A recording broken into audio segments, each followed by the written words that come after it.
নমস্কাৰ বন্ধুসকল, আপোনালোকে বাৰু লিচু খেতি কৰিছে নেকি? আৰু লিচু জোপাত এনেকুৱা সমস্যা হৈছে নেকি? পাতবোৰ ৰঙা পৰি গৈছে, এই ভেলভেটি কালাৰ হৈছে, অলপ ভেলভেট কালাৰ।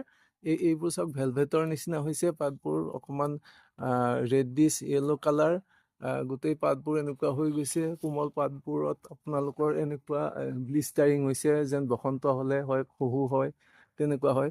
পাতৰ তলফালে ৰঙা ৰঙা গুৰি গুৰি নিচিনা হৈছে। এয়া চব গুৰি গুৰি নিচিনা হৈছে। ইয়াত ফুল আহিছিলে যদিও কোনো ধৰণৰ ফল ৰোৱা নাই। এইফালে যদি চাই আপোনালোকে দেখিব, ইয়াত কোনো ধৰণৰ ফল ৰোৱা নাই। ইয়াৰ চব ফলবিলাকো নষ্ট হৈ গৈছে চব। গতিকে এইজোপা লিচুত আৰু এই বছৰ কোনো ধৰণৰ ফল নাপাব। ইয়াৰ মেইন কাৰণটো হ'ল ইয়াত এবিধ মাইট লাগিছে। আমি যদি অসমীয়াত কওঁ চাহী, এইটো এৰিঅ'ফাইটিক মাইট বুলি কয়।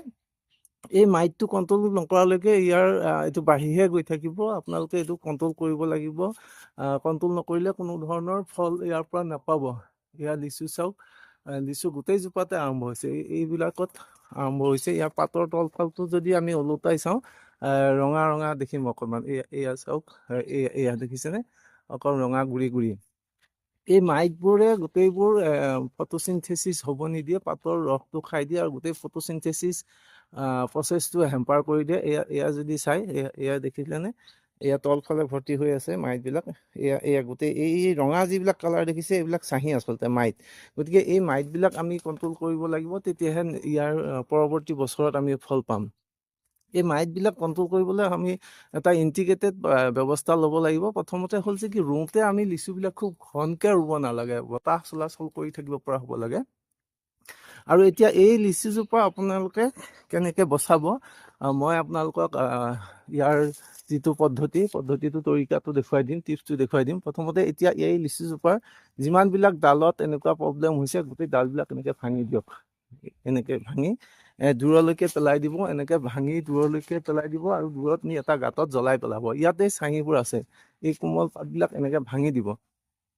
এনেও আমাৰ লিচু যেতিয়া আপোনালোকে হাৰভেষ্ট কৰে, লিচু চপাই, তেতিয়া এনেকৈ ডালেৰে সৈতে ভাঙিব লাগে। এই ডালেৰে সৈতে ভাঙিব। এই প্ৰথম ব্যৱস্থাত আপোনালোকে এই পাতবোৰ এনেকৈ ডালেৰে সৈতে ভাঙি দূৰত পেলাই দিয়ক, জ্বলাই দিয়ক। তাৰপিছত কি কৰিব আপোনালোকে, যিমানবিলাক অলপ বেছি ঘন টাইপৰ আছে, সেইবিলাক অলপ প্ৰুনিং কৰি পাতল কৰি দিব। পাতল কৰি দিব, এনেকুৱা ছিঙি দিয়ক, পাতল কৰি দিব। তাৰপিছত আপোনালোকে কেমিকেল ঔষধ দিব লাগিব। কেমিকেল ঔষধ ইয়াত আমাৰ যিহেতু মাইট আছে, মাইটিচাইড দিব লাগিব। এবামেক্টিন বুলি এবিধ মাইটিচাইড আছে, নামটো মনত ৰাখিব আপোনালোকে। এবামেক্টিন 1.9 EC, 1.9 EC এবামেক্টিন আপোনালোকে বজাৰত পাব। আৰু বজাৰত ট্ৰেড নেম, বিভিন্ন ধৰণৰ ট্ৰেড নেমত পায়, যেনে এবাচিন বুলি পায়, এভাৰটিন, এনেকুৱা ধৰণৰ নামত পায়। এইবোৰ চিনজেণ্টা কোম্পানীৰ পৰাও পায়। চিনজেণ্টা কোম্পানী, এভাচিন, এভাটিন, এইবোৰ নামত পায়। আৰু আপোনালোকে এইবোৰ অনলাইনতো আনিব পাৰিব। অনলাইনত আপোনালোকে এবামেক্টিন 1.9 EC বুলি মাৰিলে দেখুৱাব, নহ'লে এভাটিন এনেকুৱা ধৰণৰ নামত মাৰিব, তেতিয়াহ'লে পাব লিচু মাইট। এই এবাচিন বা এবামেক্টিন 1.9 EC, তাৰ কম্পজিশ্যনটো হ'ল 1.9 EC। সেইটো আনি আপোনালোকে স্প্ৰে কৰিব লাগিব। স্প্ৰে কৰিব কিমান? 0.5 ml পাৰ লিটাৰ দিব। 0.5 ml পাৰ লিটাৰ, মনত থাকিব নহয়। 0.5 ml পাৰ লিটাৰ আপোনালোকে দি এইটো স্প্ৰে কৰিব লাগিব। স্প্ৰে পানী দি স্প্ৰে কৰিব লাগিব। স্প্ৰে কৰাৰ আগতে আপোনালোকে গোটেই পাতখিনি এনেকৈ ছিঙি ল'ব। যিমানবিলাকত বেমাৰ লাগিছিলে মই দেখুৱালোঁ নহয়, সেইখিনি গোটেইখিনি স্প্ৰে কৰাৰ আগতে ছিঙি পেলাই দূৰত জ্বলাই দিব। তাৰপিছত আপোনালোকে এই এবামেক্টিন 1.9 EC লৈ স্প্ৰে কৰিব। গোটেই পাতবোৰত স্প্ৰে কৰিব। স্প্ৰে কৰোঁতে চাব পাতৰ তলফালে যাতে পৰে, এনেকুৱা তলফালে যাতে পৰে। এই মাইটবোৰ তলফালে লুকাই থাকে। আৰু সৰু সুৰা ডালবিলাকতো যাতে তিতি যায়, এইটো চাব। ডালবিলাকতো যাতে তিতি যায়। সম্পূৰ্ণভাৱে স্প্ৰে কৰিব, সাৱধানে স্প্ৰে কৰিব। স্প্ৰে কৰাৰ সময়ত আপোনালোকে নিজৰ PP কিট বা প্ৰটেকশ্যনটো ল'ব। মুখত মানে কাপোৰ বান্ধি, মূৰত টুপি আৰু চকুত চশমা বান্ধি ল'ব, যাতে আপোনালোকৰ নিজৰ বডিত নপৰে। আৰু চাপৰ গছজোপা হ'লেতো আপোনাৰ স্প্ৰে কৰাৰ অসুবিধা নাই।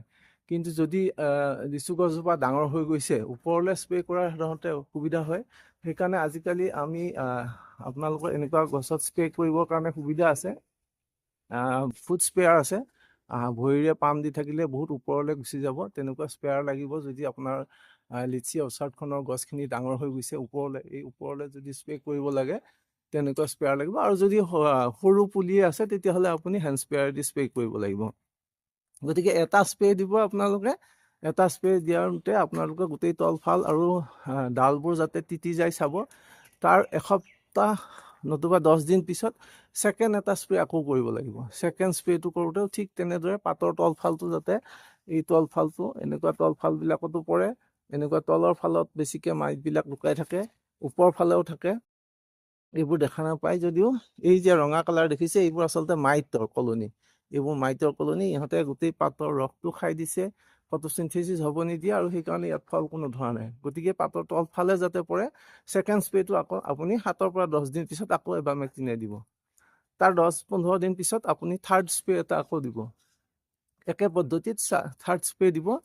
দিয়াৰ পিছত আপোনাৰ দেখিব লিচুজোপা ধুনীয়া হৈ আহিব। আৰু নতুন পাত ওলাওঁতে এবাৰ স্প্ৰে কৰি দিব লাগে। নতুন পাত যেতিয়া ওলাব ধৰে তেতিয়া এবাৰ তেনেকুৱা স্প্ৰে কৰি দিলে আপোনাৰ লিচুডৰাৰ পৰা মাইটটো সম্পূৰ্ণ আঁতৰি যাব। সম্পূৰ্ণ আঁতৰি গ'লে নেক্সট বছৰ আপুনি ফল পাব।